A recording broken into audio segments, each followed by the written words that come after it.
नमस्कार, आप देख रहे हैं न्यूज 18 का डिजिटल प्लेटफॉर्म और मैं हूं आपके साथ सृष्टि शेखर।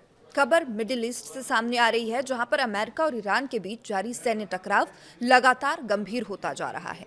दोनों देशों के बीच लगातार हमले हो रहे हैं और हालात ऐसे हैं कि अब पूरे क्षेत्र में तनाव अपने चरम पर पहुंच गया है। इस संघर्ष का असर अब सिर्फ मिडिल ईस्ट तक सीमित नहीं है, बल्कि पूरी दुनिया की अर्थव्यवस्था, तेल की कीमतों और वैश्विक व्यापार पर भी दिखाई देने लगा है। तो आइए विस्तार से जानते हैं कि आखिर पिछले 24 घंटे में क्या कुछ हुआ है और क्यों पूरी दुनिया की नजर अब हॉर्मुज स्ट्रेट पर टिकी हुई है।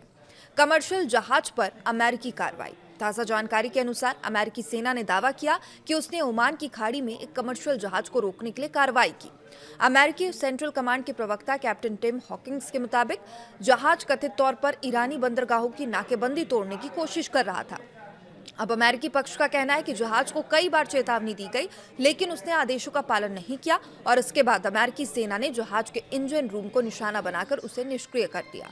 अब अमेरिका का यह भी दावा कि हाल के दिनों में उसने अन्य जहाजों का रास्ता भी बदला है ताकि समुद्री नाकाबंदी लागू रखी जा सके।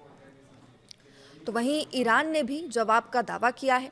दूसरी ओर ईरान के रिवॉल्यूशनरी गार्ड्स ने यह दावा किया कि उसने फारस की खाड़ी के आसपास मौजूद अमेरिकी सैन्य ठिकानों को निशाना बनाया।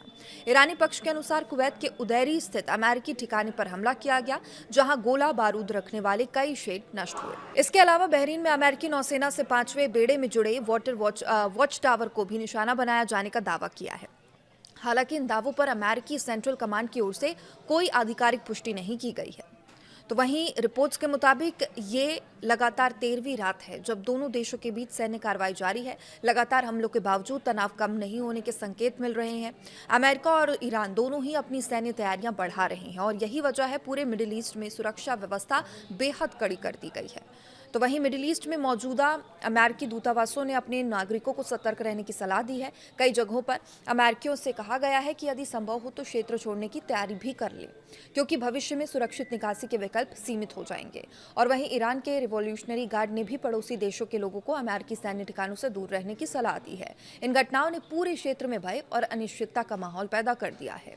तो देखिए, इस बीच ट्रंप का भी बड़ा बयान आया। अमेरिकी राष्ट्रपति डोनाल्ड ट्रंप ने इस पूरे घटनाक्रम पर प्रतिक्रिया देते हुए कहा कि अमेरिका पूरी तरह तैयार है और जरूरत पड़ने पर हर कार्रवाई करेगा।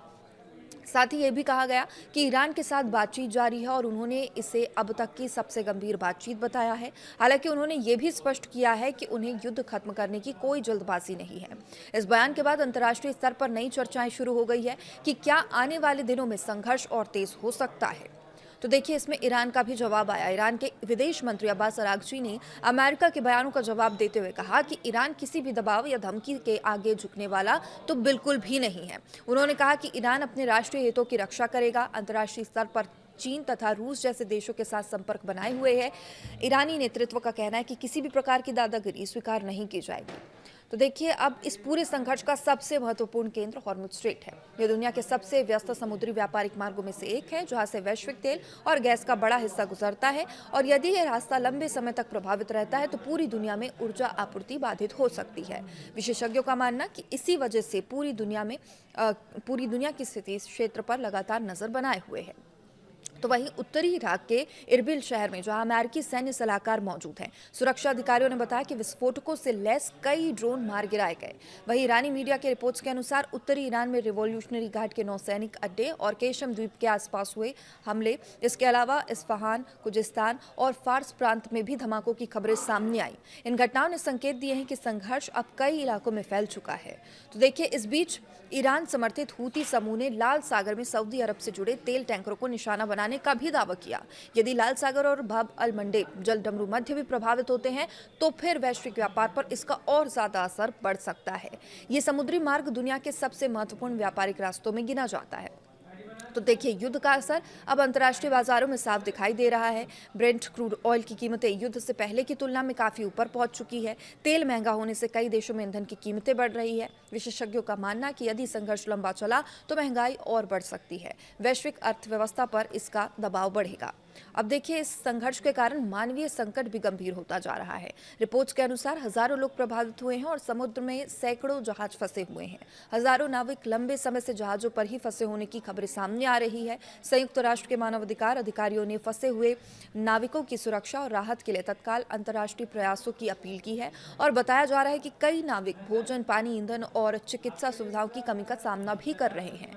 तो हालांकि ओमान और कुछ अन्य देशों की ओर से मध्यस्थता की कोशिशें भी लगातार जारी है, लेकिन अब तक किसी ठोस सफलता की सार्वजनिक पुष्टि तो नहीं हुई है। पाकिस्तान के विदेश मंत्री ने भी ईरानी नेतृत्व से मुलाकात की, लेकिन ईरान ने संकेत दिए कि समाधान के लिए पहले अमेरिका को अपना रुख बदलना पड़ेगा। यानी फिलहाल कूटनीतिक समाधान की राह आसान नजर नहीं आ रही है।